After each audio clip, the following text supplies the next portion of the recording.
تمام انبیاء کی طرف سے جو ماضی میں گزرے ہیں ایک ضرب المثل کے طور پہ بات موجود ہے، اور یہ بات میرے اور آپ کے آقا و مولا نے ہمیں پہنچائی، اور وہ یہ کہ اذا لم تستحِ فاصنع ما شئت، جب تیرے میں حیا باقی نہ رہے تو جو چاہے کر۔ چونکہ حیا مانے ہوگا نا یہ بڑا ہے، حیا مانے ہوگا کہ یہ ماں ہے اور یہ بات میں نے نہیں کہنی، حیا روکے گا کہ یہ باپ ہے اس کے سامنے یہ کام نہیں کرنا، حیا روکے گا کہ یہ میرے رسول صلی اللہ علیہ وسلم کی طرف سے ممانعت ہے اور میں حضور علیہ السلام کا سامنا کل قیامت کے دن کرنا ہے، حیا روکے گا کہ یہ میرے رب کا فرمان ہے اور کیا میرا اللہ مجھے دیکھ نہیں رہا۔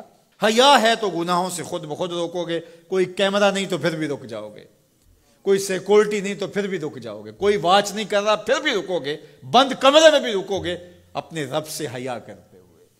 لیکن اگر رب سے حیا نہیں ہوگا، اس کے رسول سے حیا نہیں ہوگا، تو پھر جو مرضی کرو، پھر تمہیں نہ کوئی کیمرہ روک سکتا ہے، نہ باپ روک سکتا ہے، نہ ماں روک سکتی ہے، نہ بڑا بھائی روک سکتا ہے، کوئی نہیں روک سکتا تمہیں جب تمہارے اندر حیا نہیں ہے۔ حیا ہوگا تو پھر گناہوں سے خود بخود بچتے چلے جاؤ گے، برے اعمال سے بچتے چلے جاؤ گے، بد اخلاقی سے بچو گے، زبان سے جملہ نکالنے سے قبل سوچو گے کہ یہ جملہ مناسب نہیں ہے تو میں اس کو کبھی بھی نہیں بول سکتا، اس لیے کہ حیا مانے ہو جائے گا اور طبیعتوں کے اندر ایک نور پیدا ہوتا چلا جائے گا، اور یہ پردہ جب اٹھ گیا اور یہ ڈر جب ختم ہو گیا تو پھر راستے صاف ہو جاتے ہیں، جو مرضی کرتا رہو، پھر کوئی پرواہ نہیں ہوتی ہے۔ مدینہ المنورہ میں صحابہ تشریف فرما تھے کہ ایک خاتون گزری، سیاہ رنگت، حبشی نژاد،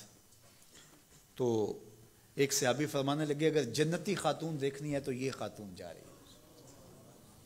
تو پوچھا کہ یہ کیسے؟ کہا ایک دن یہ خاتون حضور کے پاس آئی اور اس نے کہا حضور مجھے مرگی کے دورے پڑتے ہیں تو میرے لیے دعا کر دیجئے کہ اس مرض سے مجھے نجات ملے۔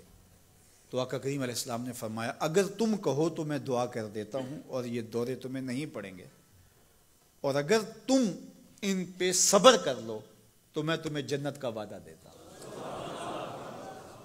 اب تمہارے ہاتھ میں ہے، جو چاہو کر لو۔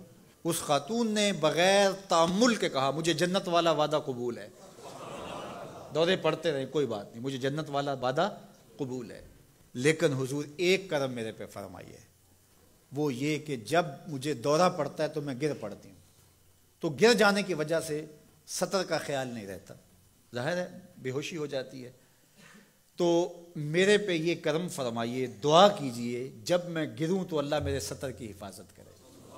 تو حضور نے یہ دعا کر دی۔ اب وہ گرتی تھی لیکن اس کا سطر نہیں کھلتا تھا، اللہ اکبر۔ تو اس کو کتنا خیال تھا اپنے پردے کا، کتنا خیال تھا اپنے سطر کا۔ یہ جمال ہے عورت کا، عورت مستور ہے، عورت کو عورت کہا جاتا ہے، مستور سطر سے ہے، یہ پردے کی چیز ہے۔ اور اللہ جل شانہ نے اوڑھنیاں اوڑھ کر کے رکھنے کی خواتین کو تلقین کی۔